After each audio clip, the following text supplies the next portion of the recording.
In this paragraph, the condition of her house, why didn't she go back, the behavior of her father, and reason behind her not to go back to her house because of winter and because she didn't sell the matches. So in this paragraph, answer of all these question is given. And now from here, the last three lines, it is very important to keep in your mind that when she was feeling cold, she scratched the first match. And the question in your paper will be, okay, what happened when she scratched the first match, or what happened when did she scratch the second match. So in her imagination she saw different things. So every time it is to be remembered by the students that what happened when she saw one particular match. So in the last line it is shown that it is written that she did pull just one small match from her pocket and strike it on the wall and warm her fingers. So when she scratched one first match to warm her fingers, but then what did she see? She pulled one out scratch. How it spluttered and burned. It had a warm up bright flame like a tiny candle when she held her hand over it. So when she scratched the first match, she saw the tiny light flame of the match, and she keep her hand over the flame to keep it warm. But what a strange light! It seemed to the little girl as if she were sitting in front of a great iron stove was polished brass knobs and brass ornament means. And in her imagination, in her thinking, she thought that she was in front of iron stove decorated or polished with brass and brass ornaments. The fire burned so beautifully and gave out such a lovely warmth.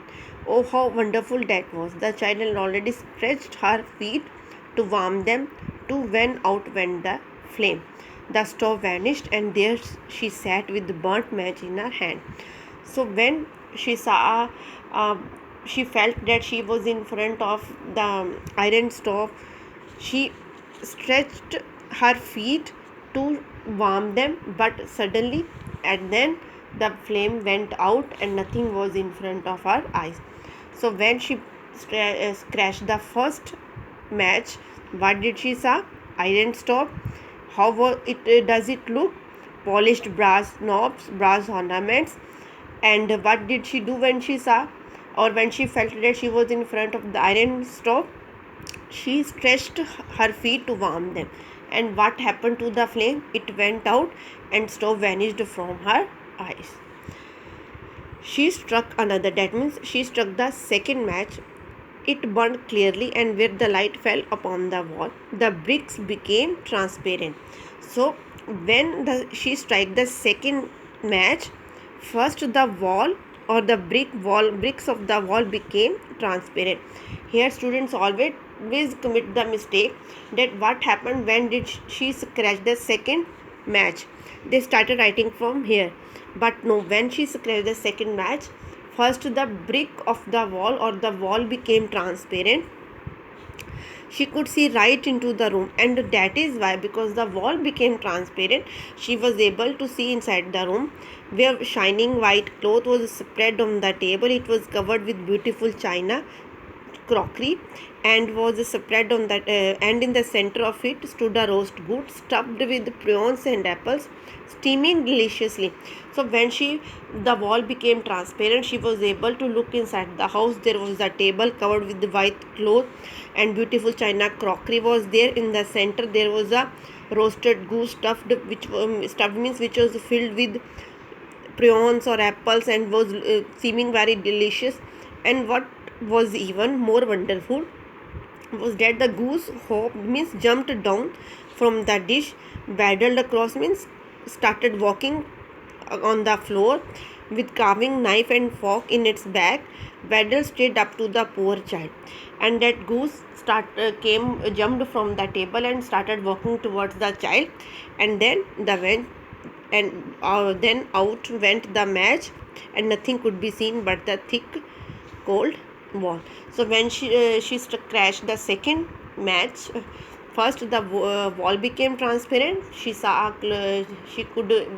able to see inside the house. There was a table covered with white cloth, and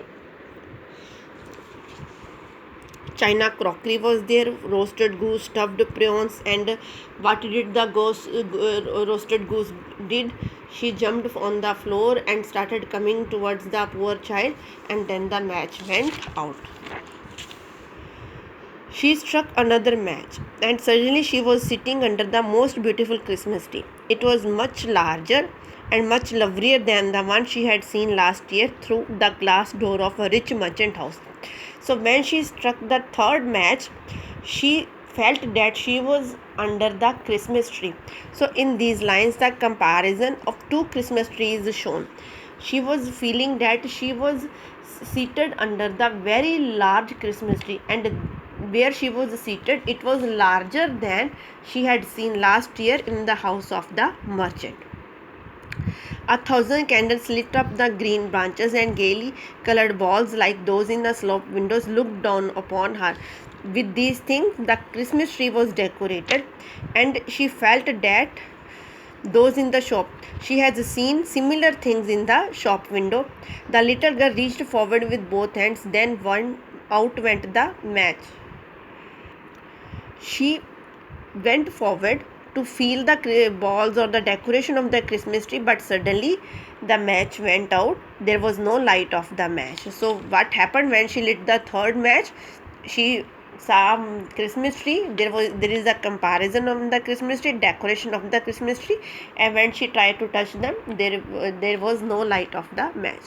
The many candles on the Christmas tree rose higher and higher through the air. She saw that they had now turned into bright stars. One of them fell, streaking the sky with light.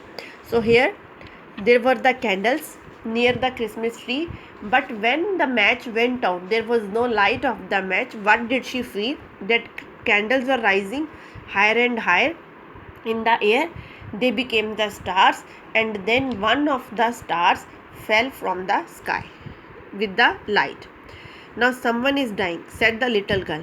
For her old grandmother, the only one who had ever been good to her, but who was now dead, had said, "Whenever a star falls, a soul goes up to God."